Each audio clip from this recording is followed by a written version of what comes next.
Hello everyone. Before we start, make sure to like and subscribe to the channel, and leave a comment with where you're from and what time you're watching. That way, YouTube will keep showing you stories just like this one.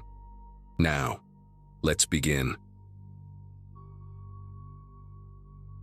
October 31st, 2016 was supposed to be just another easy night of making extra cash. I was 19, a sophomore at the local community college, and babysitting for the Bradshaw family had become my regular weekend gig. They lived in one of those quiet suburban neighborhoods where the biggest drama was usually someone forgetting to bring their trash cans in. Mr. and Mrs. Bradshaw were heading to some fancy corporate Halloween party downtown, and they needed someone to watch their two kids, Jamie, who was 8, and little Sophia, barely 5. The pay was good, $50 plus whatever leftovers they had in the fridge, and the kids were usually asleep by 9 anyway. I remember thinking it would be the easiest money I'd ever make, just sitting there watching Netflix while handing out candy to trick-or-treaters. The Bradshaws left around 7:30, Mrs. Bradshaw doing that typical parent thing, where she wrote down 5 different phone numbers, even though I already had her cell saved in my contacts. The kids were hyped up on pre-Halloween candy their grandma had sent them, running around in their costumes. Jamie was some superhero I didn't recognize, and Sophia was a princess with a tiara that kept sliding off her head. I managed to corral them onto the couch with the promise of watching Hocus Pocus, and for about an hour, everything was completely normal. Trick-or-treaters came in waves, groups of kids with pillowcases and plastic pumpkins, parents hovering at the end of the driveway with flashlights. I was actually enjoying myself, remembering how much fun Halloween used to be when I was their age, before everything got complicated with college applications and part-time jobs and all that adult stuff that suddenly seemed to matter so much. Around 9 o'clock, after I'd gotten both kids into their pajamas and tucked into Jamie's room, Sophia insisted on sleeping in her brother's bed during scary nights. I noticed this person in a clown costume standing at the corner of the property, right where the Bradshaw's lawn met the sidewalk. At first, I didn't think much of it. Halloween brings out all kinds of weird costumes, and teenagers especially love going overboard with the creepy stuff. But this clown wasn't moving with a group, wasn't carrying a candy bag, wasn't doing anything really except standing there. The costume itself was disturbing in its simplicity, a dirty white jumpsuit with pom-poms down the front, and this mask that even from the living room window I could tell was different from the cheap ones they sell at party stores. The features were too elongated, the smile too wide, painted in this faded red that looked brown under the streetlight. I texted my boyfriend Nathan around 9:15. "There's this creepy clown outside the house I'm babysitting at. He's just standing there." Nathan, being Nathan, immediately called me instead of texting back, and I remember whispering into the phone even though the kids were upstairs and couldn't hear me. He told me to call the cops if the guy didn't leave soon, but I felt stupid making that call. What was I going to say that someone in a Halloween costume was standing on a public sidewalk? While I was talking to Nathan, I walked from room to room, checking all the windows, and that's when I realized the clown wasn't just standing in one spot anymore. He was walking a slow circle around the house, maintaining the same distance from the walls, like he was tracing some invisible boundary. Each window I looked through, I'd catch a glimpse of him passing by, that mask turning slightly toward the house each time, never fully facing forward, always keeping the house in his peripheral vision. Nathan stayed on the phone with me for another 20 minutes, and during that time, the clown completed maybe 3 full circles around the house. I started timing them. Each lap took about 6 minutes, always the same pace, never speeding up or slowing down. The trick-or-treaters had thinned out by then, just the occasional group of older kids without costumes looking for last-minute candy, and none of them seemed to notice or care about the clown. I kept thinking maybe it was some elaborate prank. Maybe one of the Bradshaw's neighbors hired someone to add atmosphere to the neighborhood or something. But there was something mechanical about his movement, something practiced and deliberate that made my chest feel tight. I told Nathan I was going to try something, and I turned off the porch light, the universal signal that we were out of candy. The clown stopped mid-stride when the light went out, stood perfectly still for maybe 10 seconds, then continued his circle like nothing had happened. By 9:45, I was genuinely scared. I double-checked all the locks, closed all the curtains except for a small gap I was using to watch him, and I'd moved into the kitchen where I could see both the front and back doors. Nathan was trying to keep me calm, suggesting maybe the guy was high or drunk, just some weirdo who would eventually get bored and leave. But then I noticed something that made me actually gasp out loud. The clown had something in his hand that I hadn't seen before, or maybe he'd just pulled it out.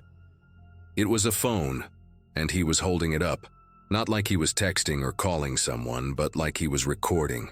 He was filming the house as he walked, the phone's screen casting this sick blue glow on the lower part of his mask. I immediately thought about the kids upstairs, about how their room faced the street, and I ran up to make sure their curtains were closed. They were both sleeping soundly, Jamie sprawled out with one arm hanging off the bed, Sophia curled up against him sucking her thumb. I stood there for a moment, listening to their breathing, wondering if I should wake them up and bring them downstairs with me. I decided against waking the kids. They were safer not knowing what was happening, I figured. When I got back to the kitchen, Nathan was practically yelling through the phone, asking if I was okay because I'd gone quiet for too long. I told him about the filming, and that's when he said he was coming over. He lived about 15 minutes away, and I remember feeling both relieved and more anxious somehow, like his coming over made this whole thing more real, more serious. I gave him the address again, even though he'd dropped me off there before, and then I went back to my spot by the kitchen window. The clown had changed his pattern. Instead of walking continuous circles, he would now stop at each corner of the house and stand there for exactly 30 seconds. I counted, before moving to the next corner. At each stop, he would slowly turn his head from left to right. That phone held steady, recording everything. 10:13 is when everything went wrong. I remember the exact time because I was texting Nathan asking how far away he was, and he said he was parking down the street because he didn't want to pull into the driveway and potentially escalate things with the clown. I was typing back, "Please hurry," when I heard the basement door open. Not the outside basement door, the one inside the house, the one that connected the basement to the hallway near the bathroom. My whole body went rigid. The Bradshaws had mentioned that door sometimes didn't latch properly, that you really had to push it closed, but I knew I hadn't been in the basement at all that night. I stood there in the kitchen, phone in one hand, a knife from the drawer in the other. When had I grabbed that? Listening to footsteps that were definitely coming from inside the house. Slow, deliberate steps, not trying to be quiet exactly, but not making extra noise either. The footsteps stopped at the bottom of the main stairs, the ones that led up to where the kids were sleeping, and I knew I had to move. I dropped my phone on the kitchen counter. It made this awful clattering sound that seemed impossibly loud, and ran for the stairs. My socks slipped on the hardwood floor as I rounded the corner, and I could hear those footsteps behind me now, faster, taking the stairs two at a time. I burst into Jamie's room and slammed the door behind me, turning the lock with shaking fingers.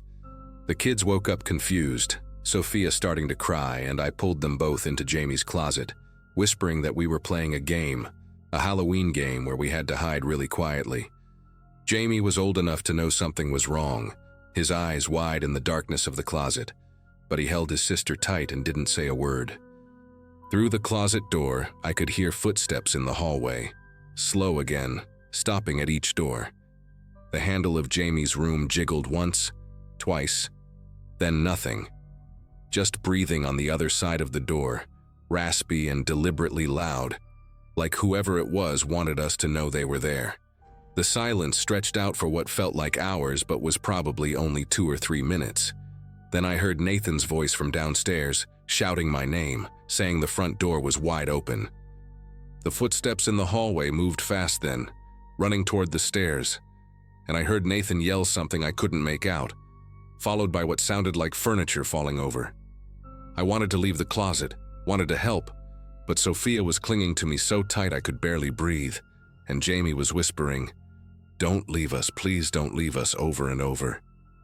We heard more crashing, the sound of glass breaking, Nathan's voice getting more distant like he was chasing someone outside. Then suddenly everything went quiet. Not normal quiet. That awful, heavy kind of quiet where you can hear your own heartbeat and nothing else. I kept the kids in that closet for another 15 minutes, until we heard sirens and saw red and blue lights flashing through the bedroom window. Only then did I open the closet door, carrying Sophia while Jamie held onto the back of my shirt, and we made our way downstairs to where 2 police officers were standing in the destroyed living room. Nathan sitting on the couch with a bloody nose, and no sign of anyone in a clown costume anywhere. The police searched the entire neighborhood that night, but they never found whoever was in that clown costume. Nathan told them he'd chased the person through the backyard and into the wooded area behind the houses, but lost them in the darkness. The really disturbing part came when they checked the basement. The lock on the exterior basement door had been picked, and there were muddy footprints showing someone had been down there for a while, maybe even before I arrived that evening. They found my phone in the kitchen where I'd left it, still recording a video I didn't remember starting. When the detective played it back, you could hear me talking to Nathan, then the door opening, my footsteps running, and then about 4 minutes of just breathing. That same raspy breathing I'd heard outside Jamie's door. The Bradshaws came home to find their house swarming with police, and Mrs. Bradshaw just held her kids and cried, while Mr. Bradshaw kept apologizing to me, like any of this was somehow their fault. They moved out 3 months later, said they couldn't stand being in that house anymore. For years I had nightmares about that mask, about those mechanical circles around the house, about what would have happened if Nathan hadn't shown up when he did. I moved away for college, tried to put it all behind me, but Halloween always brought it back. Then, about 2 years ago, I got a call from Nathan. He still lived in our hometown, had actually bought a house about 6 blocks from where the Bradshaws used to live. He was doing some landscaping in his backyard, planning to put in a pool, when his shovel hit something hard about 3 feet down. It was wrapped in plastic, a garbage bag duct-taped into a bundle. Inside was that clown mask, unmistakable with its elongated features and faded red smile, along with a white jumpsuit and something else that made Nathan call the police immediately, a notebook filled with addresses, dates, and detailed observations about families in the neighborhood. The Bradshaws' address was there, along with notes about their schedule, their kids' names, my name, what time I usually arrived and left. But here's what still keeps me up at night. Their entry was from 2016, but the newest entries were from just weeks before Nathan found it. Someone had been using that same mask, that same method, still watching families, still taking notes. The police took everything as evidence, but they never found who buried it there. Nathan sold that house within a month, didn't even wait to get his asking price. Neither of us talks about it anymore, but every Halloween, we text each other just to check in, just to make sure we're both okay, both safe, both nowhere near any windows where someone might be walking slow circles outside, recording everything, waiting for the right moment to test a basement door.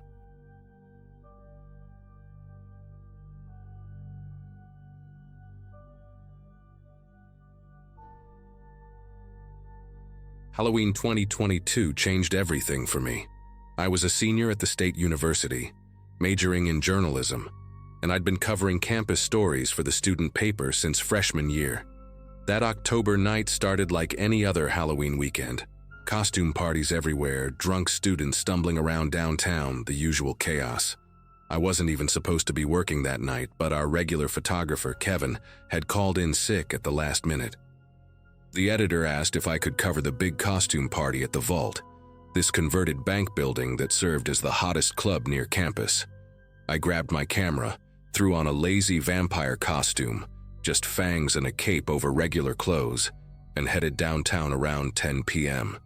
The streets were packed with zombies, witches, superheroes, everyone trying to outdo each other with their costumes.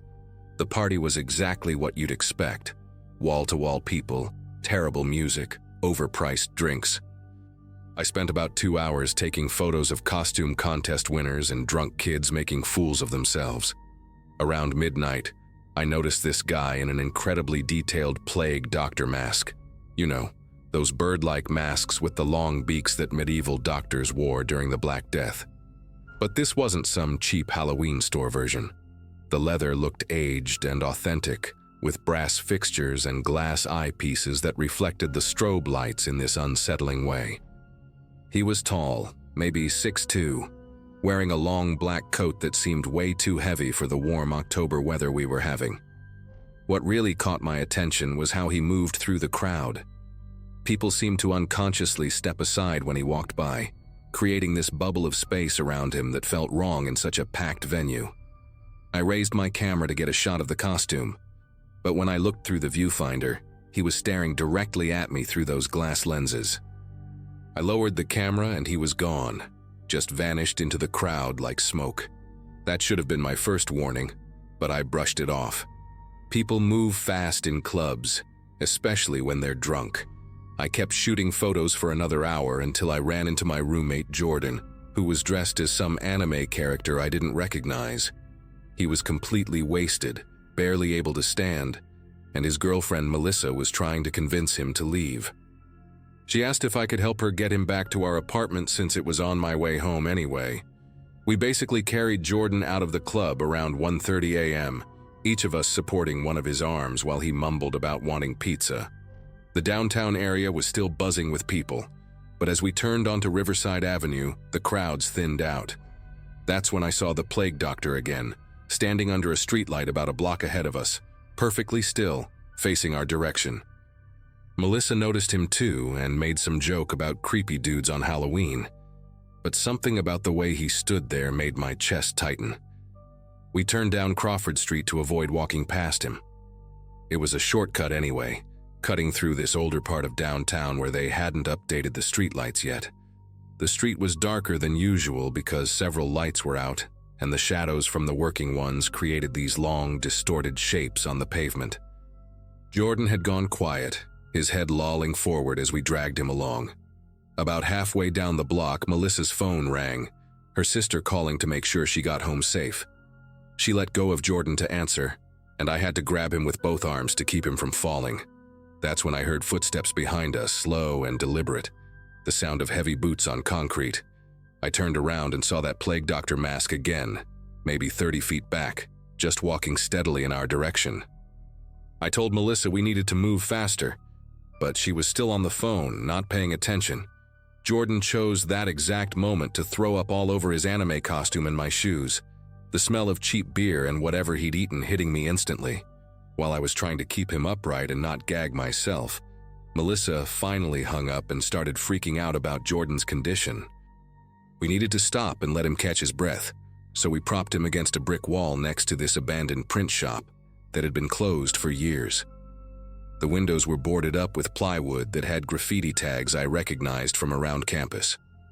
I kept glancing back, but the plague doctor had stopped too, maintaining that same 30-foot distance, just standing there in the middle of the sidewalk. The weird part was how patient he seemed, not approaching, not leaving, just waiting. Under the broken streetlight, I could barely make out his silhouette, but those glass eyepieces somehow caught what little light there was, creating 2 pinpoints of reflection that never moved away from us.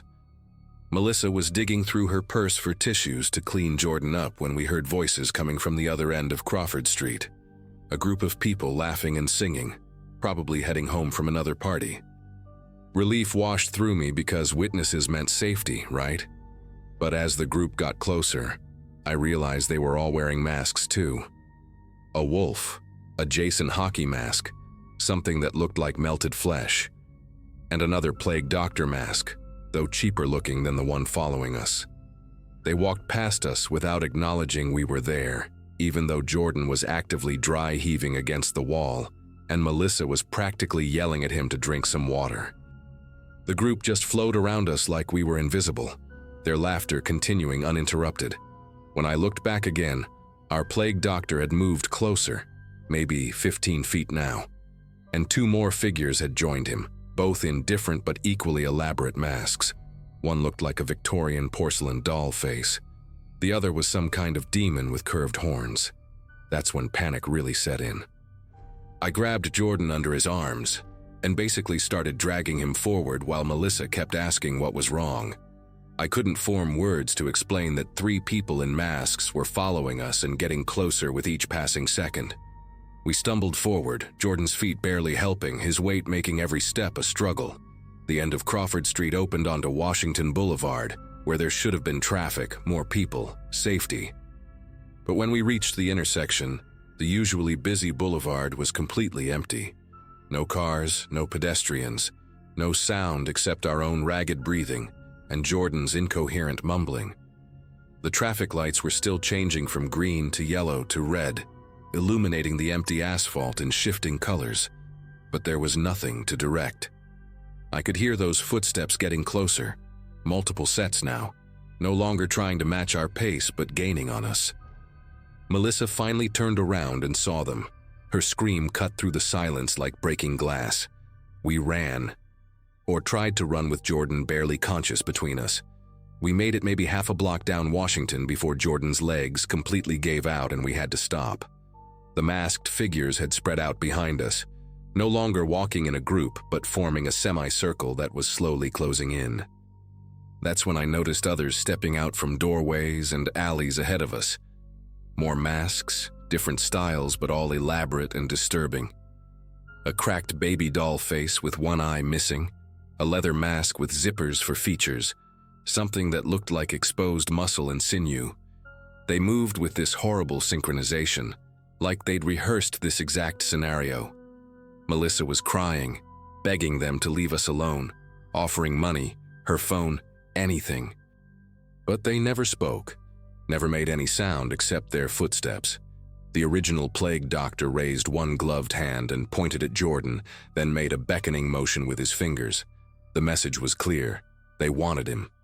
I don't know what made me do it, but I pulled out my phone and started recording video, thinking maybe evidence would help later, maybe someone would believe us.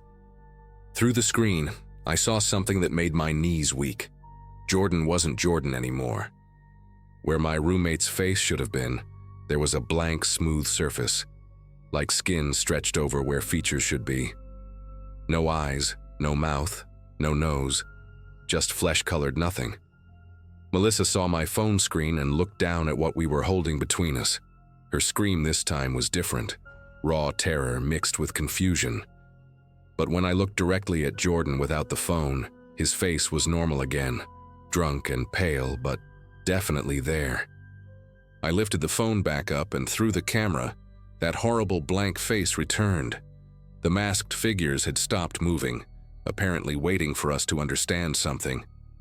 I switched to the front-facing camera and nearly dropped the phone. Melissa and I looked normal, but behind us, the street wasn't Crawford anymore. Through the phone screen, we were standing in some kind of warehouse or factory with rusted metal walls and industrial equipment I couldn't identify. The plague doctor tilted his head, almost like he was amused, then reached up and removed his mask. Underneath was just a normal guy, maybe late 20s, with stubble and tired eyes. One by one, the others removed their masks too. Regular people, different ages, different ethnicities, but all with this exhausted, resigned expression. The man who'd worn the plague doctor mask spoke for the first time, his voice rough like he hadn't used it in a while. He's already gone. Has been since you left the club. What you're carrying is just an echo and it's drawing them here. Every Halloween, they send out echoes wearing faces, looking for specific people. You can keep dragging that thing around, but it's not your friend anymore. He pulled out an old flip phone, checked the time, and continued. In about 3 minutes, that echo is going to walk back to where it came from, and if you're still holding on to it when it does, you'll go too. We've been trying to warn people for years, but the masks are the only way we can see each other, the only way we can move through the spaces where the echoes hunt. Melissa was sobbing, saying this was insane, that Jordan was right there. We could see him. But I believed the man because something deep in my gut had been screaming wrongness since we'd left the club.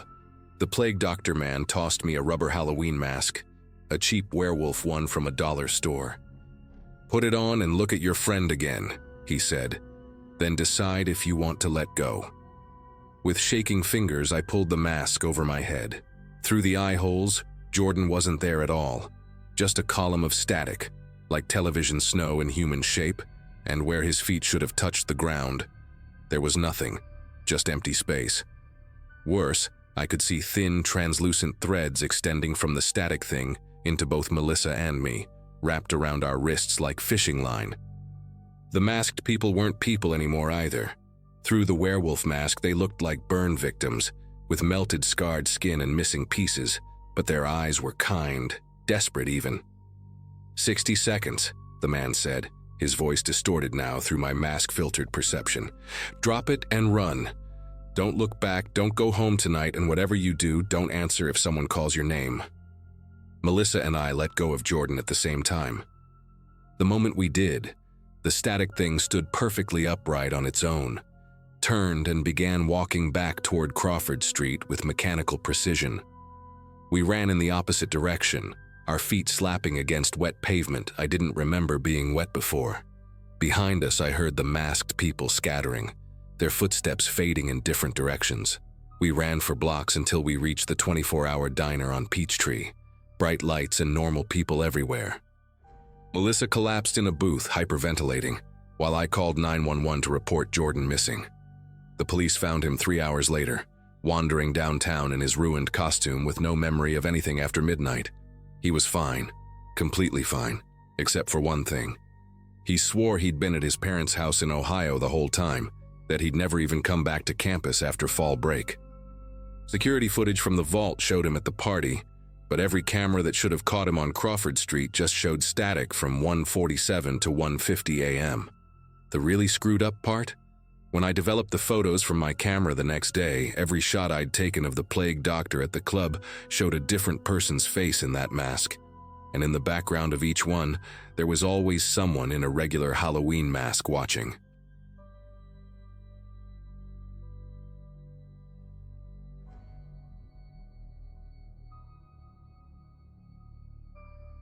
I'd been counting down the days until I could leave my hometown since junior year of high school, and finally making it to State University felt like stepping into a whole different world. I'd been there for about 2 months when Halloween rolled around, and I was still that awkward freshman who ate most of her meals alone in the dining hall. My roommate had gone home for the weekend, leaving me with nothing but a pile of homework and a bag of fun-sized Snickers I'd bought for myself. I was sitting in the library that afternoon, October 31st, trying to focus on my psychology textbook when these 3 girls from my English Lit class approached my table. We'd done a group project together a few weeks earlier, but I wouldn't say we were friends, just the kind of acquaintances who smile and wave when you pass each other on campus. The one who did most of the talking was Ashley, this bubbly blonde who always wore designer everything, and somehow managed to look put together even at 8 in the morning. She leaned against my table and asked if I had plans for tonight, and when I said no, her face lit up like she'd just won something. They were going to this exclusive Halloween party at a house off campus, she explained, and the host specifically asked them to bring more people because a bunch of guests had canceled last minute. The other 2 girls, whose names I'm pretty sure were Chloe and Madison, but I honestly couldn't remember for certain, stood behind her nodding and smiling. Ashley showed me the address on her phone, 47882 Garrison Road, about 15 minutes from campus, and said to be there at 9, costume optional since it was such short notice. I remember feeling this little spark of excitement, thinking maybe this was finally my chance to break into the social scene I'd been watching from the sidelines. Around 4 that afternoon, I was walking from the library to my dorm when I noticed this guy behind me. He had on a gray hoodie with the hood up, dark jeans, and these beat-up red Converse that made this weird squeaking sound every few steps. At first I didn't think much of it. Campus was always crowded. But then I took a detour through the student union to grab a coffee, and when I came out 20 minutes later, there he was again, maybe 30 feet behind me. Same squeaky shoes, same hunched way of walking, like he was trying to make himself smaller. I ducked into the campus bookstore and pretended to browse the school spirit section for a good 10 minutes, watching the entrance through the corner of my eye. He never came in, and when I finally left, I didn't see him anywhere. I convinced myself I was being paranoid, that it was just some student who happened to be going the same direction. I spent way too long getting ready that night, changing outfits 3 times before settling on black jeans and this vintage band tee I'd found at a thrift store, figuring it was casual enough not to look like I was trying too hard but still appropriate for a party. The Uber driver had trouble finding the address at first, driving up and down Garrison Road twice before finally spotting the house numbers hidden behind an overgrown hedge. The house itself was one of those modern rental places that looked like it belonged in a magazine. All glass and sharp angles, with those automatic lights that turn on when you walk up the driveway. Music was thumping from inside, but something seemed weird about the windows. They all had these heavy blackout curtains drawn tight, not a single gap to see inside. Ashley's white BMW was parked out front though, or at least I thought it was hers. Same model, same sorority sticker on the back windshield. So I paid the driver and headed up to the front door. The door opened before I could even knock, and there was Madison wearing cat ears and holding a red Solo cup, giving me this huge smile that didn't quite reach her eyes. The music was louder inside, but not party loud. More like someone had just turned on a playlist to fill the silence, and the living room only had maybe 12 people scattered around, not the packed party I'd been expecting. Ashley waved from across the room where she was talking to some guy I didn't recognize, and Chloe was nowhere to be seen. The house had that sterile feel of a rental. Generic artwork on the walls, no family photos, that kind of aggressively neutral furniture that's meant to offend nobody and ends up feeling like nobody lives there at all.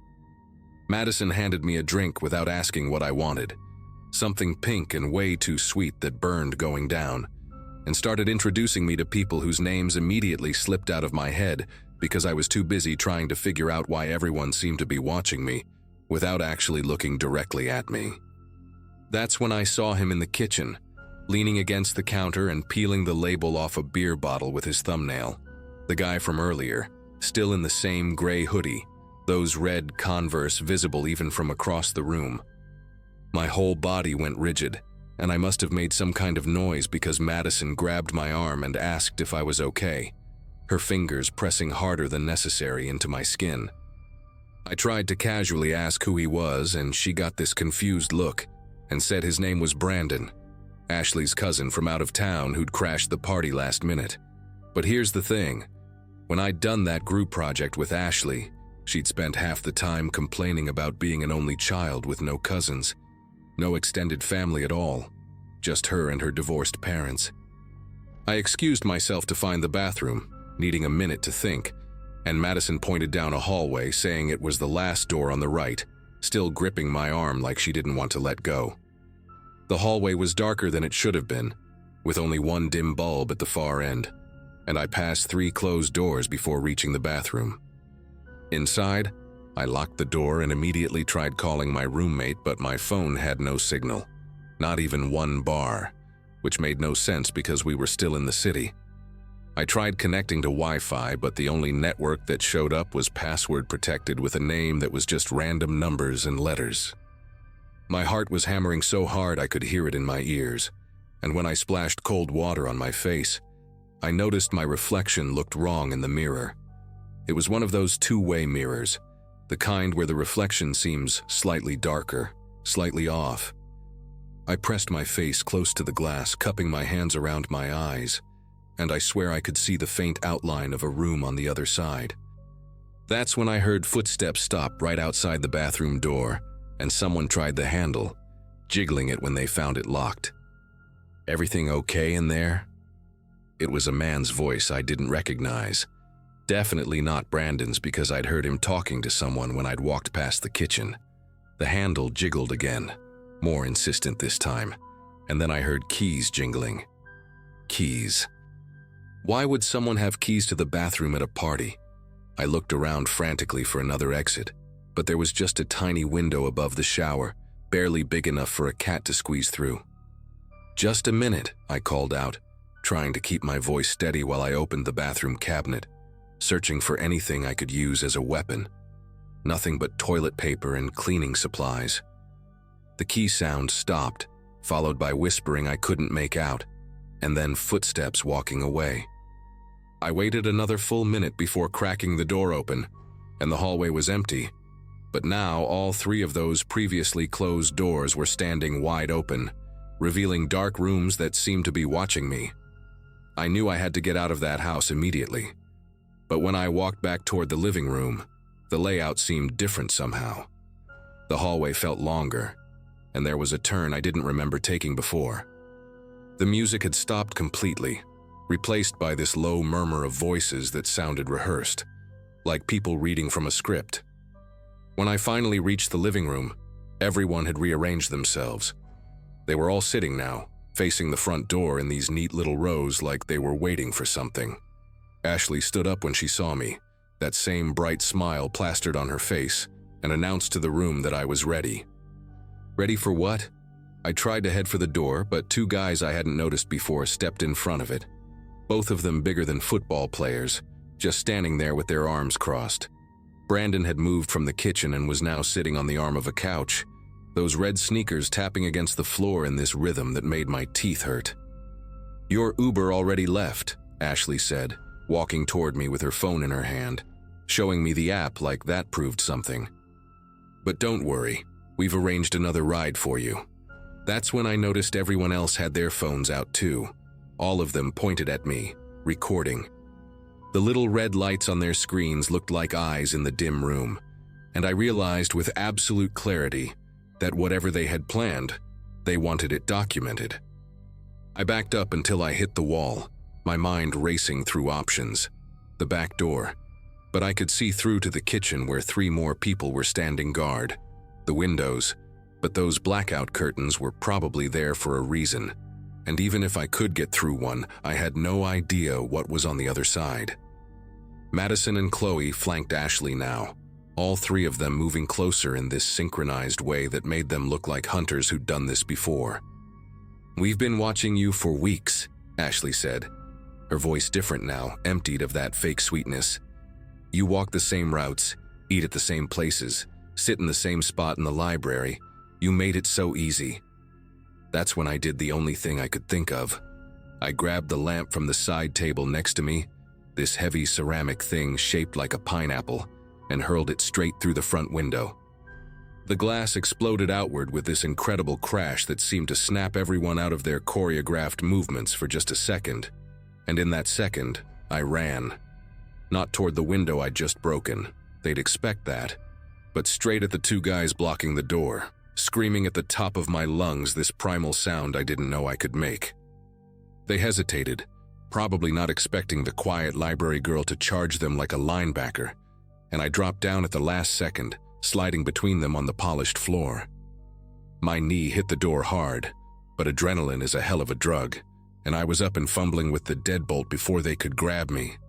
The door flew open and I burst out into the night still screaming, and that's what saved me, the neighbors. Turns out the house next door was having their own Halloween party. A real one, with 40 or 50 people who came pouring out when they heard the window break and me screaming like I was being murdered. Brandon tried to follow me out, but stopped dead when he saw all those people streaming across the lawn, some of them already on their phones calling 911. I collapsed on the neighbor's driveway, sobbing and trying to explain what had happened, but I didn't need to convince them. They could see Ashley and her group standing in the doorway of the house, all of them still holding their phones, looking like kids caught doing something terrible. The police showed up within minutes, and that's when everything unraveled fast.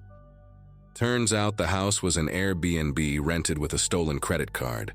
Ashley and the other two girls weren't even students at State University, and Brandon, his real name was Colin, had a record for assault and was violating parole just by being in the state. They found cameras hidden throughout the house, streaming to some website I don't even want to know about. The whole thing was apparently part of some sick streaming game, where people pay to watch staged scenarios with unsuspecting victims. The police said I was lucky. 2 other girls from different colleges had reported similar setups that month, but they hadn't been able to prove anything because the perpetrators always cleaned up and disappeared. This time, they'd gotten sloppy, too confident. They're all in prison now, and I had to testify at the trial, which was its own kind of nightmare. but at least it's over. I finished my freshman year, though I changed dorms and vary my routes everywhere I go now. I still can't hear squeaky shoes without feeling sick, and I definitely don't accept party invitations from anyone I don't know well. But I survived, and that's what matters. Sometimes that's all you can do, survive and make sure the bastards don't get to do it to anyone else.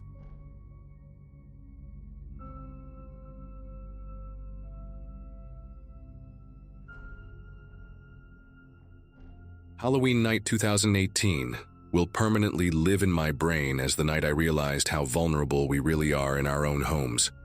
I was 27 at the time, living with my girlfriend Vanessa in a small 2-bedroom rental house in Springfield, Massachusetts. We'd been together for about 3 years, and life was pretty normal. I worked as an insurance adjuster, she was a dental hygienist, and we had this comfortable routine where we'd cook dinner together most nights and watch terrible reality TV shows until we passed out on the couch. The house itself wasn't anything special, just one of those cookie-cutter builds from the 70s with thin walls and creaky floors. But it was ours for the time being.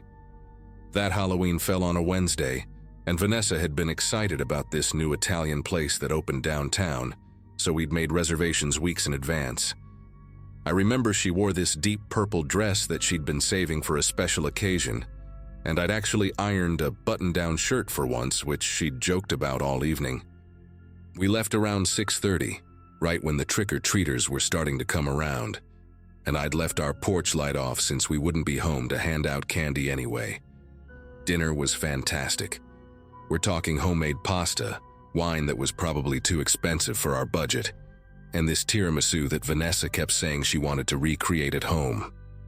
The restaurant had this cozy, dimly lit atmosphere, with fake cobwebs hung up for the holiday, and our waiter was wearing vampire fangs that kept slipping when he talked, which made us laugh every time he came to our table. We stayed longer than we'd planned, probably until around 9:30 or so, just enjoying each other's company without our phones or the TV as a distraction. The drive home took about 15 minutes, and I remember the streets were pretty much empty by then. Most of the kids had gone home, and the neighborhood had that eerie post-Halloween quiet where you could see decorations swaying in people's yards but no actual people anywhere. When we pulled into our driveway, I noticed our next-door neighbor's house was completely dark, which was unusual because old Mr. Brennan usually stayed up late watching his police procedurals with the volume way too loud. Vanessa was humming some song from the restaurant's playlist as we walked up to our front door, and I was fishing for my keys in my jacket pocket, thinking about how I was definitely going to need to take some antacids before bed because of all that rich food. The first thing that hit me when I opened the door was this weird smell. Not terrible, but distinct, like someone had been eating cheap chocolate and those sour gummy candies that kids go crazy for. I stepped inside and flicked on the living room light, and that's when my brain started trying to make sense of what I was seeing. There were candy wrappers everywhere, and I mean everywhere. Snickers wrappers on the coffee table, empty Kit Kat packages on the couch, those little fun-size Milky Way wrappers scattered across our area rug like confetti. My first thought was that maybe we'd left a window open and some bold raccoon had gotten in because we'd had issues with them getting into our trash before. But then I noticed our back door, the one that leads to our tiny excuse for a backyard, was open about 6 inches. Not wide open, not broken or forced, just open, like someone had stepped out for a second and forgotten to close it all the way. Vanessa came in behind me and immediately grabbed my arm, her fingernails digging into my jacket sleeve. "What the hell?" she whispered, and I could hear her voice shaking a little. I told her to stay by the front door while I checked it out, trying to sound way more confident than I actually felt. I walked through the living room carefully, stepping over the wrappers and trying to listen for any sounds. Our house was old enough that you couldn't walk anywhere without the floors announcing your presence, so I was making these soft creaking noises with every step, which made it even harder to hear anything else. The back door was definitely unlocked. I could see the deadbolt was turned to the open position, which meant someone had unlocked it from the inside, not forced it. That detail stuck with me because I'm obsessive about locking doors. Always have been. and I know for a fact I'd checked that door before we left. I pushed it open wider with my foot and looked out into the backyard, but it was just darkness and the vague shapes of our pathetic attempt at a garden that had mostly died by September. The motion sensor light we'd installed last spring should have been on, but it wasn't, and I realized someone must have unscrewed the bulb because I could see it was missing from the socket. That's when the situation started feeling a lot less like dumb kids pulled a prank and a lot more like someone planned this. I came back inside and locked the door, sliding the deadbolt as quietly as I could. And that's when I saw the light coming from under the guest room door down the hallway. We never used that room. It was basically storage. Boxes of Vanessa's college textbooks, my old golf clubs that I kept pretending I'd use again, winter clothes in plastic bins, that kind of stuff. The light in there was one of those weak overhead fixtures with a pull chain, and we never turned it on because there was no reason to. I felt this wave of adrenaline hit me, the kind that makes your hearing go sharp and your muscles tense up like you're about to sprint or fight. I motioned for Vanessa to stay back, and I grabbed this heavy Maglite flashlight we kept by the back door. Not because I needed light, but because it was the closest thing to a weapon I had within reach.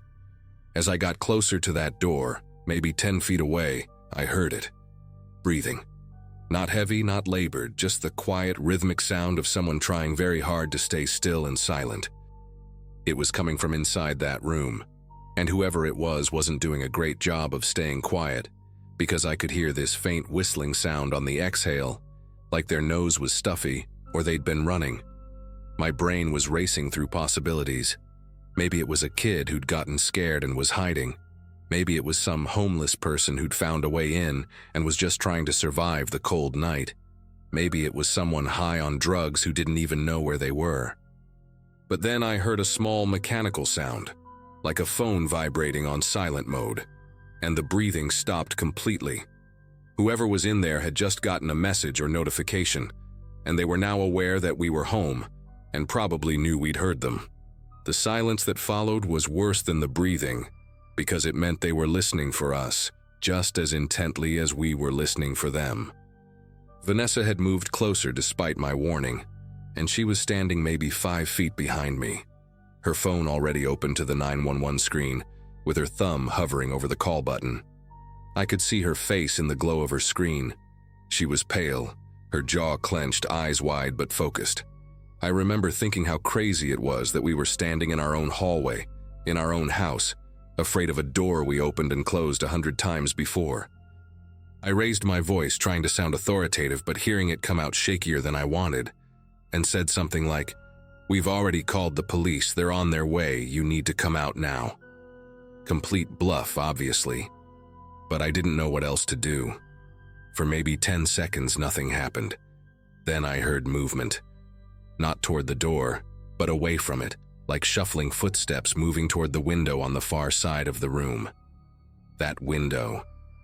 I knew that window didn't open easily because the frame had warped over time, and we'd never bothered to fix it since we didn't use that room anyway, which meant whoever was in there had probably come in through the back door, not the window, and was now trapped unless they wanted to confront us directly. I heard them struggling with the window, the scraping sound of wood against wood as they tried to force it up. Vanessa whispered urgently behind me, "Call them, actually call them right now," and I heard her fingers tapping on her screen. She spoke in this low, controlled voice to the dispatcher, giving our address and saying there was an intruder in our home, still inside. We could hear them. The dispatcher told her to get out of the house immediately, don't engage, wait outside for the officers, but Vanessa just said, "Okay," and didn't move an inch. We both stood there, frozen in this awful moment of decision. Do we run outside and risk them getting away, or do we stay and potentially trap them until the cops arrive? The window finally gave way with this loud crack, and I heard it slide up. I made a split-second choice and rushed to the door, throwing it open and hitting the light switch, flooding the room with that harsh overhead light. What I saw has been burned into my memory ever since. It was a man, probably mid-30s, wearing a stained gray hoodie and jeans that were too big for him, one leg already out the window. He turned and looked directly at me, and his face, God, his face was just so ordinary. Brown hair, patchy stubble, dark circles under his eyes like he hadn't slept in days. He wasn't some masked monster or deranged lunatic. He just looked tired and desperate and caught. Our eyes met for maybe 2 seconds, but it felt longer. And in that moment, I saw something that genuinely unnerved me more than if he'd been aggressive. He looked disappointed, like a kid who'd been caught doing something they knew was wrong. There were more candy wrappers around his feet, and I noticed he'd been sitting in our desk chair, which he'd pulled over to face the door, like he'd been waiting there, eating Halloween candy and just listening to us on the other side. He had a backpack next to the chair, unzipped, and I could see what looked like Vanessa's jewelry box inside, along with my laptop that I'd left on the desk in our bedroom. He didn't say anything, just stared at me for another second, then pulled his other leg through the window and dropped down into our backyard. I heard the thud of him landing, then the sound of him scrambling over our chain-link fence into the alley behind our house. I ran to the window and looked out, but he was already gone, swallowed up by the darkness between houses. My whole body was shaking, not from fear exactly, but from this cocktail of adrenaline and anger and this bizarre relief that he was gone and hadn't hurt us. Vanessa appeared in the doorway, still on the phone with the dispatcher, and she looked into the room and saw the chair positioned like that, facing the door, and I watched her face change. She got it immediately, understood what I'd just understood. He'd been sitting there listening to us, maybe for minutes before we even knew he was there. Maybe he'd heard us come in, heard us talking in the living room, and just sat there in the dark deciding what to do. That thought made me feel violated in a way that the stolen stuff didn't. The police showed up maybe 6 minutes later, which felt like an eternity, but was apparently pretty fast for our area. 2 officers, one older guy who looked like he'd seen everything, and a younger woman who actually seemed really engaged with what we were telling them. They checked the whole house room by room, looked at the window he'd escaped through, examined the back door and the missing light bulb. The older cop, Officer Dennings, told us it was likely someone who'd been watching the house, knew we'd gone out for the evening, and had probably been inside for at least an hour or more based on the amount of candy wrappers.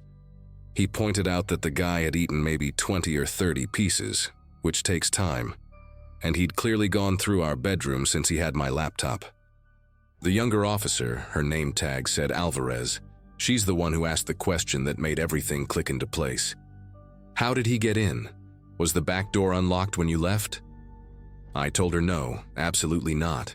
I'm obsessive about locking up. She went back to examine the door more carefully with a flashlight, and when she came back, her expression was serious. There's no sign of forced entry, she said. No scratches on the lock, no damage to the frame. Whoever came in had a key. That statement hit me like a punch to the chest. A key. My mind immediately went to all the people who'd had access to our house. The landlord, obviously, and his maintenance guy who'd fixed our water heater last spring. We'd given a spare to Vanessa's sister for emergencies, but she lived 2 hours away, and we'd just seen her the previous weekend. I'd also lent our key to our friend Austin when we went on vacation in July, so he could water our plants and grab our mail, and he'd given it back, or at least I thought he had. Vanessa was going through the same mental checklist, and I could see panic building in her eyes. Officer Alvarez asked us to make a list of everyone who'd ever had a key, even temporarily, and to call our landlord to find out if anyone else had access to the spare keys he kept. The officers took photos of everything, bagged a few of the candy wrappers as evidence in case they caught the guy and needed to place him at the scene, and gave us a case number. Dennings told us bluntly that we needed to change our locks immediately, first thing tomorrow morning, and to seriously consider getting a security system. Before they left, Alvarez mentioned that there'd been a small uptick in break-ins in our neighborhood over the past month, all of them while residents were out, none of them violent, mostly just theft. But she said ours was the first one where the intruder was caught inside and the first where there was no forced entry. That made us special, lucky in the worst possible way. After they left, Vanessa and I didn't sleep that night. We pushed our dresser against the bedroom door, kept every light in the house on, and just sat up talking through every scenario we could think of. Around 3 in the morning, I remembered something that made my skin go cold. When we first moved in 2 years ago, our landlord had mentioned that the previous tenant had left suddenly, something about a bad breakup, and there'd been some confusion about whether all the keys had been returned. At the time, I hadn't thought much of it, but now it felt significant. The next morning, exhausted and paranoid, I called a locksmith before I even had coffee. The guy came out that same day and changed every single lock on the house. Front door, back door, even the side gate. Cost us almost $400, but I didn't care. We also called Vanessa's sister and Austin to verify they still had their keys or had returned them, and both confirmed they did. Austin even drove over that afternoon to physically show me the key, which I'd completely forgotten I'd gotten back from him, and had hung on our key rack. The landlord was harder to reach, but when I finally got him on the phone, he admitted he'd had 6 copies of the house key at one point, and couldn't account for where all of them were now. That was infuriating, but also oddly relieving. At least we had a likely explanation. We never found out who that guy was. The police never caught him, and honestly, I don't think they tried that hard. No one was hurt, nothing irreplaceable was taken since he dropped the backpack when he ran, and they had bigger cases to worry about. Vanessa and I ended up breaking our lease 3 months later and moving to an apartment complex with actual security, cameras in the hallways, the whole deal. We both agreed we couldn't stay in that house, not after knowing someone had sat in our guest room in the dark, eating candy and listening to us live our lives just on the other side of a door. The thing that still bothers me, even now, isn't the theft or even the danger we were potentially in. It's that image of the chair pulled up facing the door, all those wrappers around it, and the realization that he'd been there long enough to get comfortable. He wasn't in a hurry. He wasn't panicked. He was just waiting, and if we'd come home even 30 minutes earlier, or if he'd decided to walk out of that room instead of hiding, I don't know what would have happened. Sometimes I wonder if it really was just a random guy who'd gotten hold of an old key, or if it was the previous tenant who'd never really left us alone. Either way, I check every lock twice now, every single night, and I probably always will.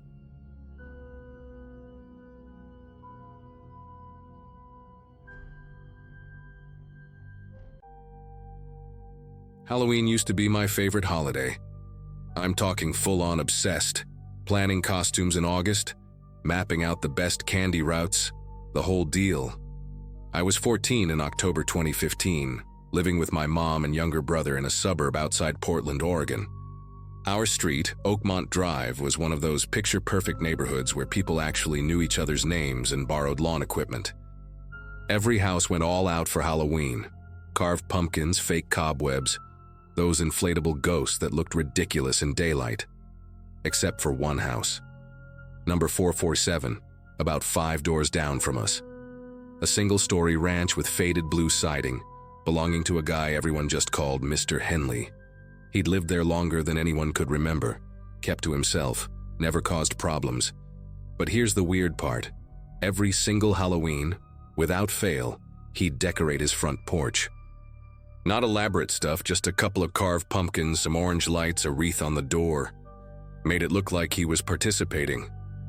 But if you actually walked up those steps and knocked, nothing. Complete silence. The lights would be on inside, you could see the flicker of a TV through the curtains, but he never, ever answered the door. Most kids learned to skip his house after the first year of trying. It became this unspoken thing in the neighborhood. You'd see groups of trick-or-treaters walk right past 447 without even slowing down. But it always bugged me, you know? Why decorate if you're not going to hand out candy? Why make your house look inviting and then ignore everyone? My friend Troy, this scrawny kid with red hair who lived for causing trouble, had this theory that Mr. Henley was doing it on purpose, like some psychological experiment to mess with people. Troy's older brother Dylan was 17, had his license, and thought he was hot shit because he could grow a patchy beard. That October, Dylan decided he was going to teach the old creep a lesson for being antisocial. He recruited Troy, me, and this girl Amber from our grade who had a reputation for being fearless.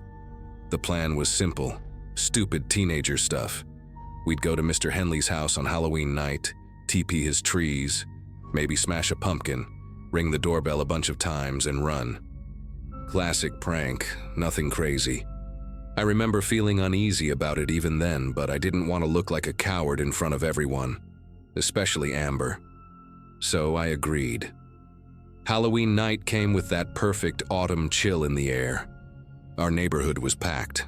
Families everywhere, little kids in princess costumes holding their parents' hands, teenagers in lazy last-minute outfits. Dylan picked us up around 8:30 in his beat-up Jeep Cherokee, after most of the young trick-or-treaters had gone home. Troy was practically vibrating with excitement in the passenger seat, kept going on about how this was going to be legendary. Amber sat in the back with me, checking her phone, looking bored but game for whatever. We parked 2 streets over and walked, carrying rolls of toilet paper stuffed in our jacket pockets. The closer we got to Oakmont Drive, the quieter it became. Most porch lights were turning off, the Halloween energy dying down for the night. When we reached Mr. Henley's house, I noticed the decorations looked exactly the same as every other year. 2 jack-o'-lanterns on the porch steps, their triangle eyes glowing from the candles inside, orange string lights outlining the door frame. His living room light was on, and through the sheer curtains, I could see the blue glow of his television. Everything looked normal, peaceful even. That's what made what Dylan said next feel so out of place. "Check it out," Dylan whispered, pointing to the roof edge above the porch. At first, I didn't see what he meant. Then Amber spotted it too. A small black object mounted under the eave, angled down toward the walkway. "Is that a camera?" she asked. We all stared at it for a second. It was definitely a camera, one of those compact security ones, and it was pointed directly at the sidewalk and front path. "Paranoid old bastard," Dylan muttered, but he was grinning like it made the whole thing more exciting. Troy suggested we do the prank from the side yard instead, away from the camera's view. We crept around to the right side of the house, where a tall wooden fence separated Mr. Henley's property from his neighbors. The area was darker here, just a small side window with the blinds drawn and a motion sensor light that thankfully didn't trigger. Dylan started unrolling toilet paper, getting ready to toss it over the fence into the front yard trees. That's when Troy noticed something that made him grab my arm hard enough to hurt. "Dude," he hissed, "there's another one." He was pointing at the corner of the house near the foundation. Another camera, smaller than the first, tucked into the shadow where the siding met the concrete. This one was aimed along the side of the house, covering the exact area where we were standing. My stomach twisted. Why would someone need cameras on the side of their house? Dylan tried to play it cool, said lots of people have security systems, but his voice had lost that cocky edge. Amber wanted to leave.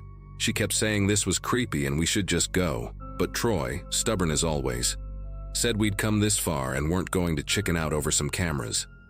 He started moving toward the back of the house, staying close to the wall, and like idiots, we followed. The backyard was small and enclosed by that same wooden fence, with a concrete patio and a rusted barbecue grill that looked like it hadn't been used in years. A sliding glass door led into what I assumed was the kitchen, and next to it was a regular door with a small window at the top. Everything was dark back there except for one thing. Mounted on the back corner of the house, pointed at the yard, was a third camera, and this one had a little red light blinking on it. Troy saw it the same time I did. Nobody said anything for a moment. We just stood there in this guy's backyard, realizing that every single angle of his property was being recorded. That's when Dylan, trying to salvage his tough guy image, did the dumbest thing possible. He walked right up to the back door and knocked. Loud.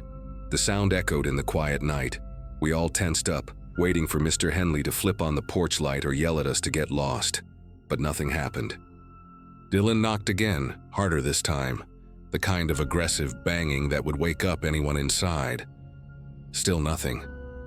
"He's definitely home," Amber whispered, pointing at the TV light still visible through the front windows. We could even hear it faintly. the muffled sound of voices from whatever show was playing. Dylan tried the door handle, locked, obviously. Then he cupped his hands around his face and peered through the small window at the top of the door. He went completely still. "What?" Troy asked. "What do you see?" Dylan didn't answer right away. When he finally stepped back, his face looked pale even in the darkness.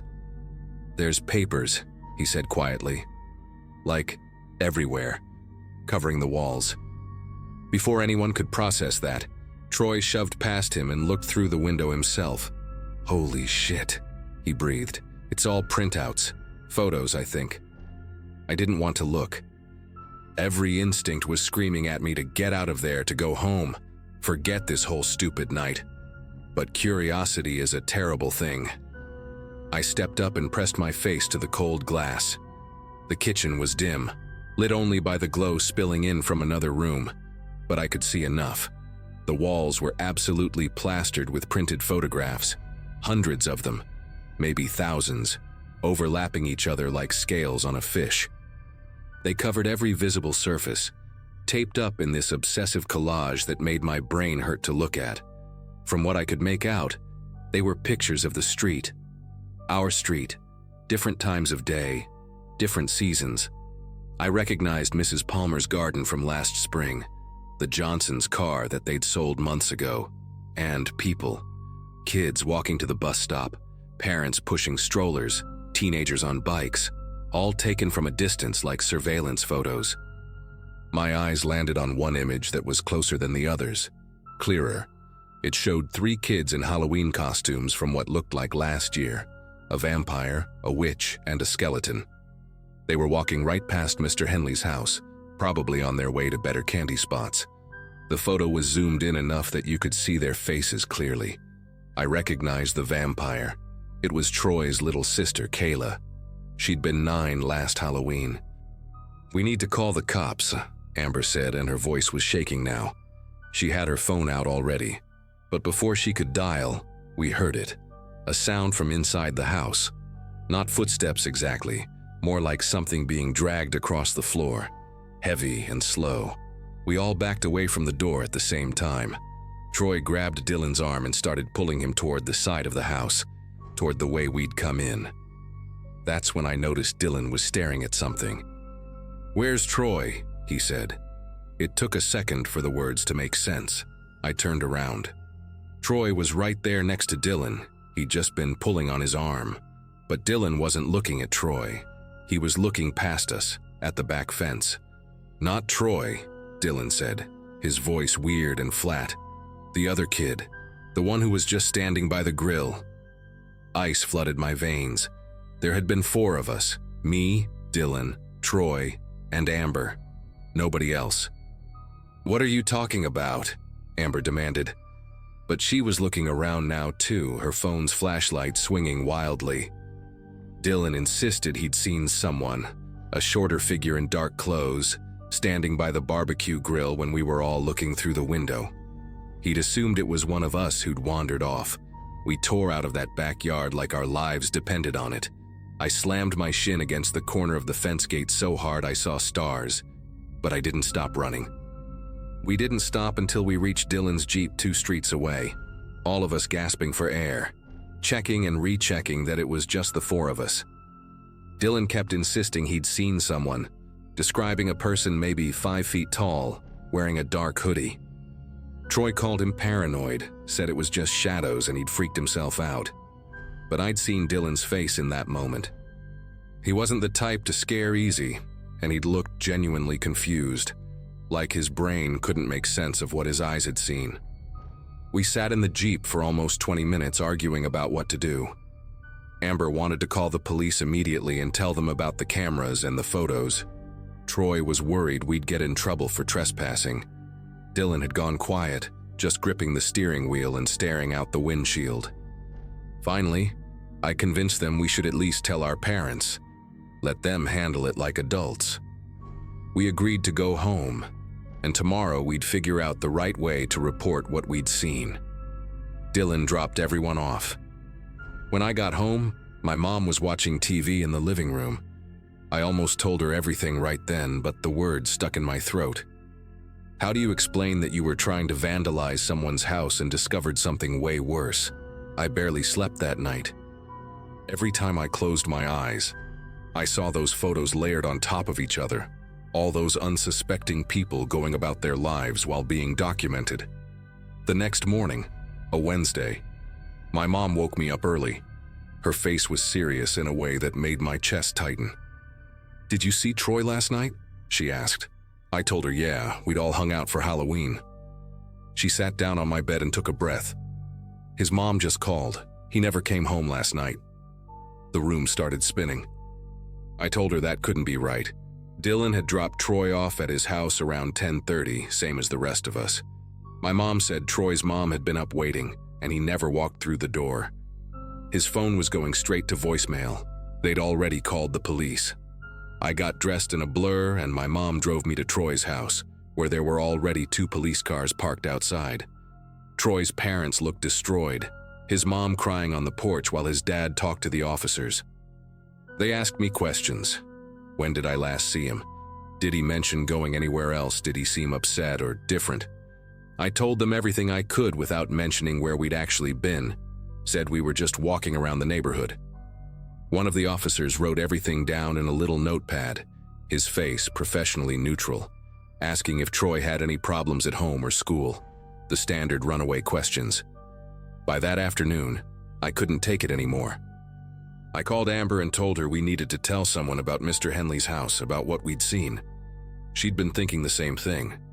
We decided to tell her older sister, who was 22 and worked as a paralegal, someone who'd know how to handle it properly. When we explained everything to her, showing her exactly where the house was on Oakmont Drive, her expression turned grim. She didn't yell at us for trespassing. She just made us repeat every detail twice, then immediately called a detective hotline she had saved in her phone from her work.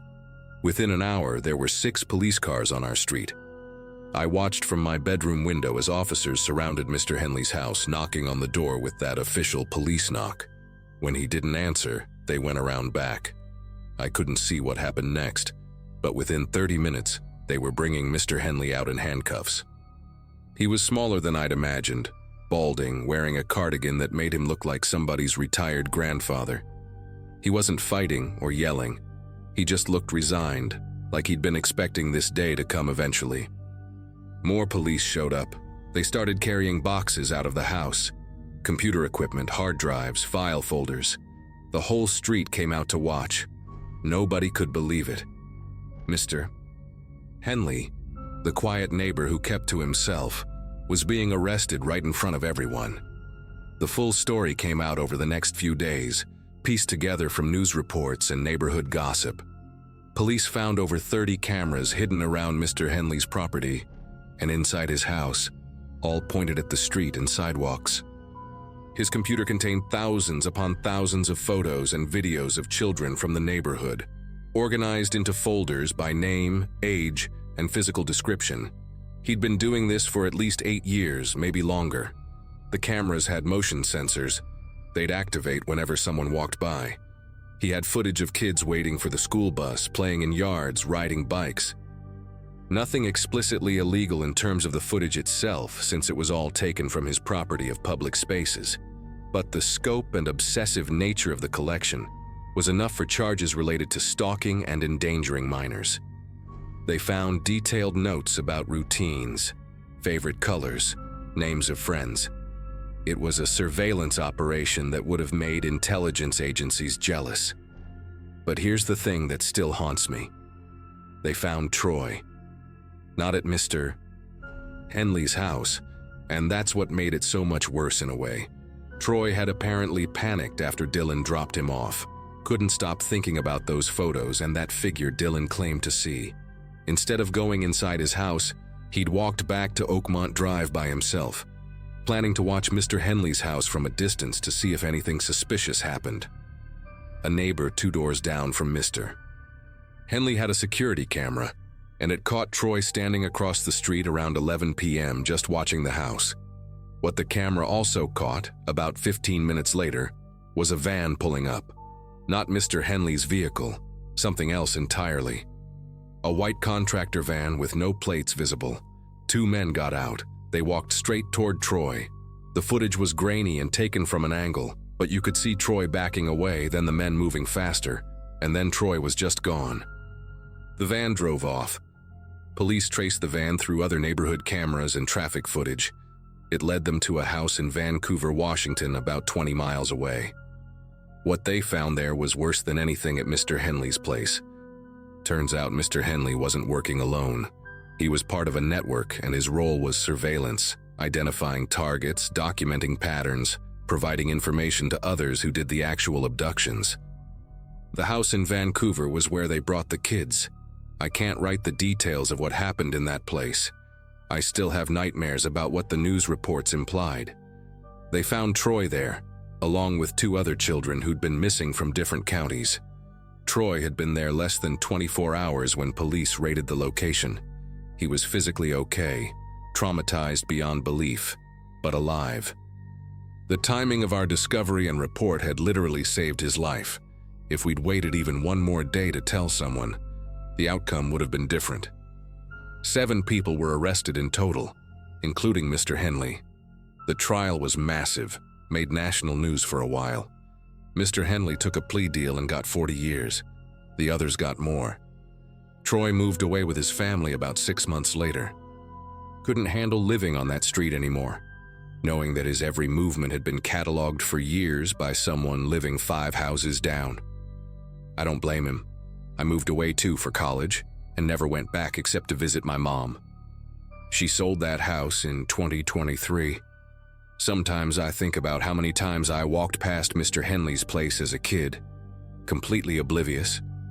How many times I was photographed, filed away, studied. The police said we were lucky that Mr. Henley's role was just observation, that he personally never hurt anyone, just enabled others to do so. But that doesn't make it better. He sat in that house for years, watching children, knowing exactly what his information would be used for. The decorations on Halloween were bait, a test to see which kids would come to his door, get close enough for clear facial shots. That's why he never answered. He didn't want candy-seeking trick-or-treaters. He wanted footage. The figure Dylan saw in the backyard that night? Police think it might have been one of Mr. Henley's associates, checking on something, maybe even watching us while we discovered the cameras. We'll never know for sure, and honestly, I don't want to know. What I do know is that Halloween will never feel the same. Every decorated house, every porch light, every neighbor I don't quite recognize, it all carries this weight now. Trust is a fragile thing. Sometimes the monsters don't hide in the shadows.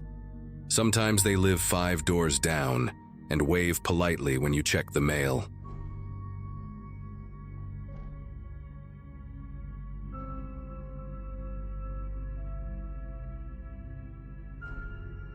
November 1st, 2023 started like any other morning after Halloween, except I couldn't stop thinking about what happened the night before. I'm 17, a senior at Lincoln High in Pennsylvania, and I'd been looking forward to having the house to myself for once. Mom and Dad had this wedding to go to in Philadelphia, some second cousin I'd never met, and they'd be gone until late. They kept asking if I wanted them to stay, if I'd be okay alone on Halloween night. But honestly, I was thrilled. No parents meant I could game with my buddies online, order whatever food I wanted, and not deal with handing out candy to screaming kids all night. I'd been working part-time at Best Buy after school, saving up for a car, and I was exhausted. A quiet night in sounded perfect. Our neighborhood in Harrisburg wasn't exactly the trick-or-treating capital anyway. Most families drove their kids to the newer developments where the houses were closer together. We lived on Belmont Road, where the properties had these long driveways and the houses sat far back from the street. Perfect for privacy, perfect for what I thought would be a peaceful evening. Around 7:30, just as it was getting dark, the first knock came. I was in the middle of a raid in Destiny 2, headset on, completely zoned into the game. The knock was loud enough that I heard it through my headphones, which annoyed me because I was about to take down a boss. I muted my mic and yelled, "We're not doing candy this year," toward the front door, not even bothering to get up.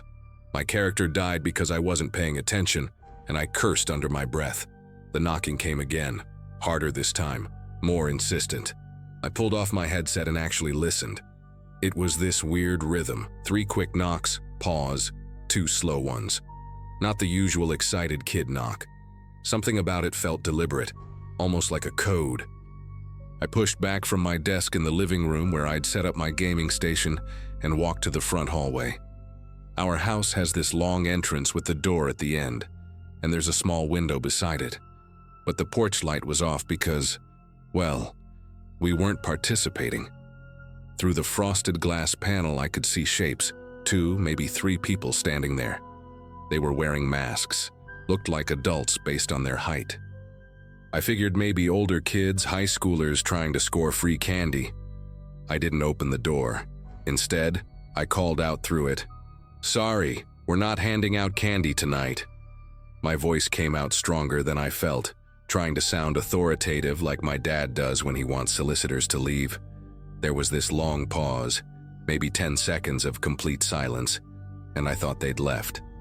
Then I heard it. A woman's voice, muffled through the door, sweet and friendly. "Oh, we're not trick-or-treating, honey. We're from the house across the street, the Buchanans. We're collecting donations for the community center's Halloween fund. Just a few dollars if you can spare it." I didn't know anyone named Buchanan, and I'd lived here my whole life. The house directly across from ours had been empty for 3 months since old Mr. Garrett died. His kids were still fighting over the estate or something. My mom had mentioned it. I stood there, hand on the doorknob, feeling this weird tension in my chest. The smart thing would have been to just say no thanks and walk away. But I felt rude, you know? Like maybe they were new neighbors I hadn't met yet, and I didn't want to be that jerk teenager who slammed the door on people trying to do something nice for the community. I don't really have any cash on me," I said through the door, which was true. I had maybe $6 in my wallet upstairs. "Maybe you could come back when my parents are home?" The woman's voice came again, and this time something about it sounded different, less friendly, more practiced, like she was reading from a script. "That's okay, sweetie. Do you have Venmo? We can do it digitally. Or we're also just passing out these flyers about the event. Could you just open the door real quick so I can hand you one?" Every instinct I had suddenly screamed no. My girlfriend Veronica, we'd been dating for 8 months. She was always joking about how I was too trusting, how I'd probably let a serial killer in if they asked politely enough. I remembered her saying that, and actually took a step back from the door. "You know what? I'm actually not supposed to open the door when my parents aren't home," I said, trying to keep my voice casual. "But thanks anyway." The silence that followed was heavy, uncomfortable. I could see the shapes through the frosted glass, and they weren't moving, just standing there. Then came that same knock pattern again, 3 quick, 2 slow, but harder this time, almost aggressive. The whole door shook with it. My heart started pounding in a way that made my ears ring. I backed up further into the hallway, putting more distance between me and that door. "I really can't help you tonight," I shouted, my voice cracking a bit on the last word. I hated how scared I sounded. Through the window, I watched the shapes finally move. They turned away from the door, and I could see them walking down our porch steps. Relief flooded through me so fast I actually felt dizzy. See? Just persistent fundraisers or whatever. Annoying but harmless. I laughed at myself a little, feeling stupid for getting so worked up. I went back to my gaming setup, put my headset back on, and rejoined my buddies in the chat. "Dude, where'd you go?" my friend Carlos asked. "Had some weirdos at the door," I said, trying to sound casual about it. "Halloween brings out all the crazies." We played for another hour, and I'd mostly forgotten about the whole thing. Around 9 o'clock, I ordered a pizza, pepperoni and jalapeno, something Mom would never let me get because she says it's too greasy. I was paying online when I heard it again. That knock.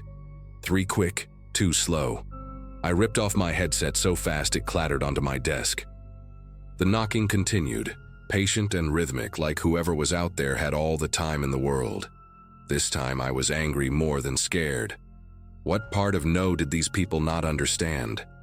I marched to the front door, ready to be way less polite, and looked through the peephole we had installed up high. 3 people stood on my porch, all wearing those cheap rubber masks you get at Spirit Halloween, a werewolf, a zombie, and what looked like a screaming ghost face. They were all facing the door, perfectly still, like they were posing for a photo. All 3 were definitely adults, broad shoulders, tall, wearing dark clothes that weren't costumes. Something about the way they stood there, not fidgeting or talking to each other, made my anger evaporate instantly. Normal people don't stand that still. "We're still collecting for the community center," the woman's voice came again, but this time she wasn't even trying to sound friendly. It was flat, almost bored. "We know you're alone in there. Your parents won't be back until late." My entire body went rigid. How did they know that? How did they know my parents were gone? I definitely hadn't told them that detail. I stepped away from the door as quietly as possible, my socks silent on the hardwood floor. My phone was still on my desk in the living room. I needed to call 911 or my parents or someone. But as I turned to head back, I heard something that made me stop breathing. Footsteps, not on the porch. These were moving around the side of the house. Deliberate, crunching through the leaves my dad had been too lazy to rake last weekend. They were circling the house. I crept toward the living room window that faced our driveway and carefully pulled back just the edge of the curtain. The werewolf mask was peering into my dad's office window on the side of the house, hands cupped around the face to see inside better. The person was trying the window, jiggling it gently to test if it was locked. My dad was paranoid about that stuff. But watching someone actually try to break into your house while you're inside is a completely different level of terror than anything I'd ever experienced. My legs felt weak, like they might just give out. I let the curtain fall back and basically crawled to my desk, grabbed my phone with shaking fingers, and dialed 911. 911, what's your emergency? The dispatcher's voice was calm, professional, and hearing another human voice almost made me cry with relief. "There are people trying to break into my house," I whispered, crouching down behind my desk like that would somehow protect me. "I'm home alone, and they keep knocking, and now they're checking the windows." The dispatcher asked for my address, and I gave it, my voice barely above a whisper. "Are they armed? Can you see weapons?" she asked. I hadn't even thought to check for weapons. The idea made my throat close up. "I don't know. They're wearing masks, Halloween masks. There's 3 of them, maybe more." She told me to stay on the line, that officers were being dispatched and were about 8 minutes away. 8 minutes. That felt like an eternity. She kept talking to me, asking questions. Was I in a room with a lock? Did I know these people? Had they said anything threatening? I answered automatically, my brain only half processing what I was saying. The knocking had stopped. That somehow felt worse than when they were pounding on the door. At least then I knew where they were. Now the house was completely silent except for my ragged breathing and the tinny sound of the dispatcher's voice. Then I heard it, a scraping sound, metal on metal, coming from the back of the house, the kitchen door. We had this old sliding glass door that led to our deck, and the lock on it had always been kind of loose. "They're trying to get in through the back," I hissed into the phone, scrambling to my feet. The dispatcher's voice got more urgent. "Is there a room you can lock yourself in? Preferably with only one entry point?" My parents' bedroom had a lock on the door, and it was upstairs, away from both entry points. I ran for the stairs, taking them 2 at a time, my heart hammering so hard I thought it might actually burst. Behind me, I heard glass breaking, not shattering, but that distinct crack of glass giving way, followed by the screech of the sliding door being forced open on its track. They were inside. They were actually inside my house. I got to my parents' room, slammed the door shut, and turned the lock. It was one of those flimsy privacy locks, not a deadbolt, the kind a decent kick could probably break through. I pushed their heavy dresser in front of the door, adrenaline making me strong enough to move it by myself, even though it usually took both my parents. The dispatcher was still talking, telling me the police were 6 minutes out, telling me to stay quiet, to stay hidden. I could hear voices downstairs now, casual conversation like they were guests at a party, male voices, discussing something I couldn't make out. What happened next still makes me sick to think about. I heard footsteps moving through our house, not rushing, not searching frantically, but methodical. Drawers opening and closing in my dad's office. The sound of our TV being unplugged, I recognized that specific pop the speakers made. They were robbing us. Just casually looting our home while I hid upstairs like a scared kid. I heard one of them laugh at something, this normal, everyday laugh that made the whole thing feel surreal. How could someone break into a house, knowing someone was home, and just laugh about it? Then the footsteps started coming up the stairs, slow, deliberate steps on our creaky staircase. I pressed myself against the far wall of my parents' room, clutching my phone so tight my knuckles ached. The dispatcher was whispering now, as if they could somehow hear her through my phone. Police are 3 minutes away. Stay absolutely quiet. Don't engage with them. One of them tried the handle of the guest bathroom. Then my bedroom door. I heard it swing open, heard someone walking around in there. My gaming setup that I'd spent months saving for. My laptop. My collection of vintage band posters that Veronica had gotten me for my birthday. They were trashing my space, going through my stuff. Finally, footsteps stopped right outside my parents' door. The handle jiggled, once, twice. Then a man's voice, calm and almost friendly. "Hey kid, we know you called the cops. They're not gonna get here in time. Just stay in there and keep quiet and nobody gets hurt. We're just here for the valuables." I couldn't even respond. My throat had completely closed up. I just stood there, pressed against the wall, praying that dresser would hold if they decided to force the door. But they didn't. After a few seconds of silence, I heard them move away, back down the stairs. More sounds of things being moved, collected. A crash that sounded like our china cabinet in the dining room. Mom's grandmother's dishes that she only brought out for Thanksgiving. I wanted to scream at them, tell them to leave that alone, but I bit down on my own hand to stay silent. The dispatcher kept whispering encouragement, telling me I was doing great. That help was almost there. Then, like someone had flipped a switch, I heard rapid movement downstairs. Footsteps running toward the back of the house, car doors slamming outside, an engine starting. They were leaving. Through my parents' window, I saw a dark van, one of those old cargo vans with no windows in the back, peeling out of our driveway so fast the tires squealed. Maybe 30 seconds later, I heard the most beautiful sound of my life. Sirens. Multiple sirens getting closer. Red and blue lights flashed through the window, painting the walls of the bedroom in alternating colors. The police found me still barricaded in my parents' room, still on the phone with dispatch, shaking so badly I could barely push the dresser away from the door to let them in. There were 4 officers, and they cleared the whole house before they'd let me come out. The place was destroyed. They'd taken our TV, my dad's expensive camera equipment, Mom's jewelry box from their bedroom, my gaming laptop, even the spare car keys we kept in the kitchen drawer. The sliding glass door was completely shattered, glass everywhere across the kitchen floor. But what really got me was the front door. It was standing wide open, swinging slightly in the night breeze. They'd unlocked it from the inside and left it open, like they were making a point. Like they wanted me to know how easy it had been.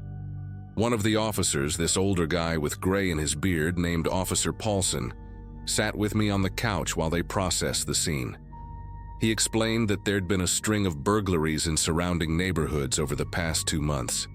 All on Halloween night. Groups of 2 to 4 adults, dressed like trick-or-treaters or fundraisers, would knock on doors to see if anyone was home. If someone answered, they'd make an excuse and leave. If no one answered, or if they could tell it was just a kid home alone, they'd force entry. They'd hit 6 houses that night alone before getting to ours. I was the first person who'd actually called the cops while they were still inside. My parents got home around 11. While the police were still there taking statements and dusting for fingerprints. Mom completely broke down when she saw the house, and Dad just kept hugging me saying, "You did everything right, you did everything right," over and over. The weird thing is, they caught the group 2 weeks later. Turned out they were operating out of a rental property in Mechanicsburg, about 20 minutes away. 4 people total. 3 men and 1 woman, all in their 30s and 40s, all with prior records. They'd been doing this for years, apparently, moving from state to state and hitting suburbs during holidays when people were distracted and homes were empty. The cops recovered some of our stuff from a storage unit they'd rented, though my laptop was already sold. The thing that still messes with me isn't even the robbery itself, it's how normal they sounded. That casual laugh, the friendly voice at the door, the guy calmly telling me to stay quiet. They'd done this so many times it was just routine for them, like they were working a regular job. Sometimes I still hear that knock pattern in my head. 3 quick, 2 slow, and my whole body tenses up. We moved to a different house 6 months later. Mom and Dad said it was because they wanted to downsize, but I know the real reason. None of us could feel safe there anymore. I still can't stay home alone at night, even now. Veronica thinks I should talk to someone about it, and she's probably right. But honestly, posting this here helps. Just getting it out there, you know. If you're ever home alone and something feels wrong, trust that feeling. Don't worry about being rude or paranoid. Just lock the doors, call the cops, and don't open that door for anyone.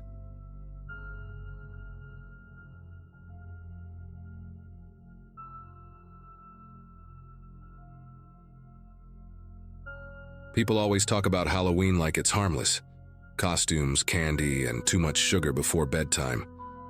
That night started exactly like that for me and my best friend Lucas. We were both 13, still trying to pretend we weren't too old to go door to door. Our neighborhood in Cedar Hills was calm, all trimmed lawns and pumpkin lights. My mom had given us one rule before we left. Only wrapped candy, okay? Of course, we nodded and ignored it the second we were out of sight. We'd been walking for maybe an hour when we noticed a porch that looked different. No plastic skeletons, no lights. Just a single orange candle flickering on a wooden table by the door. An old woman stepped out as we got close. She had snow-white hair tied in a bun and wore a knitted shawl with tiny black cats embroidered along the edges. "Evening, boys," she said with this soft, tired voice. "You're my first trick-or-treaters tonight." She smiled and handed us small foil-wrapped brownies, still warm. "Homemade," she added proudly. Lucas grinned and said thank you before I could even think twice.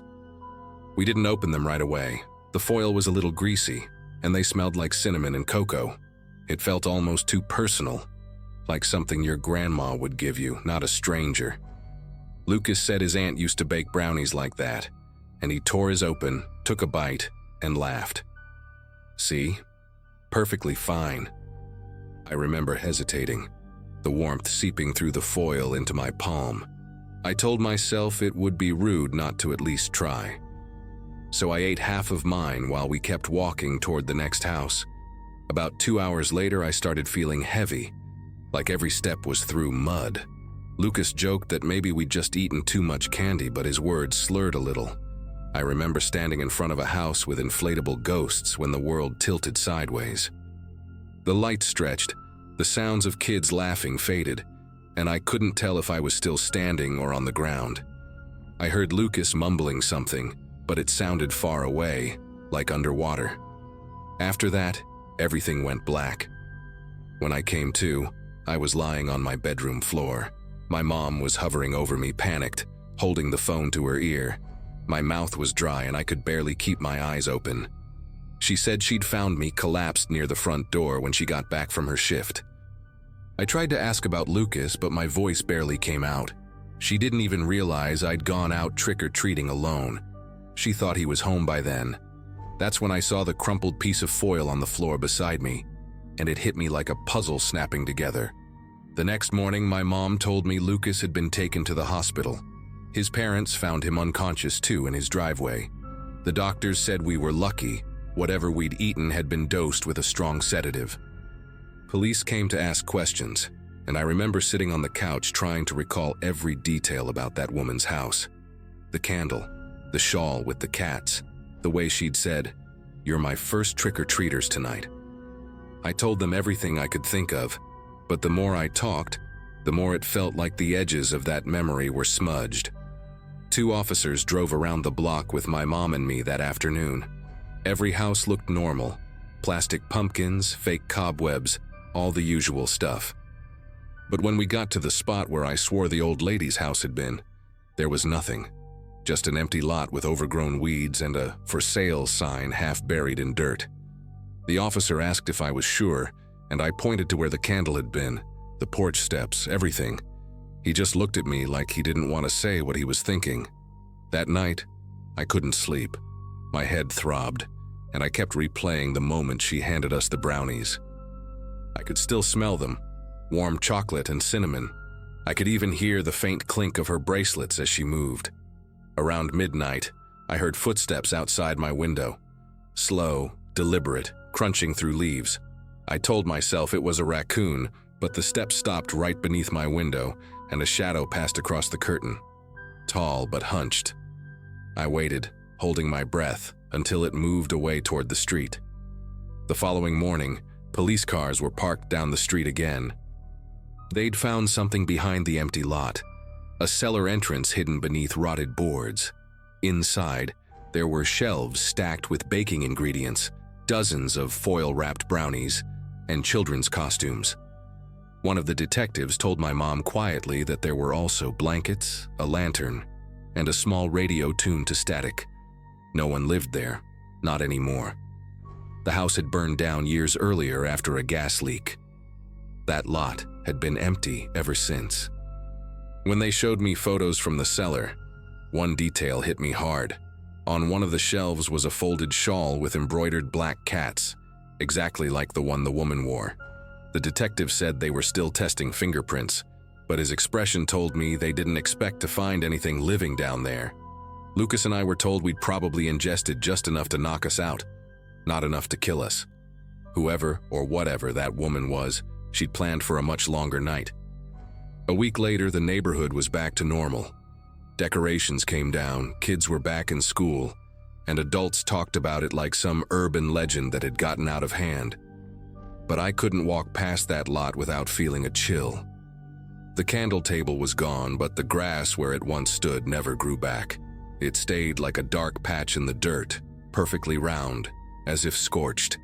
Every time I saw it, I swore I could smell that same mix of chocolate and cinnamon lingering in the air. It's been years now, and Halloween still makes me uneasy.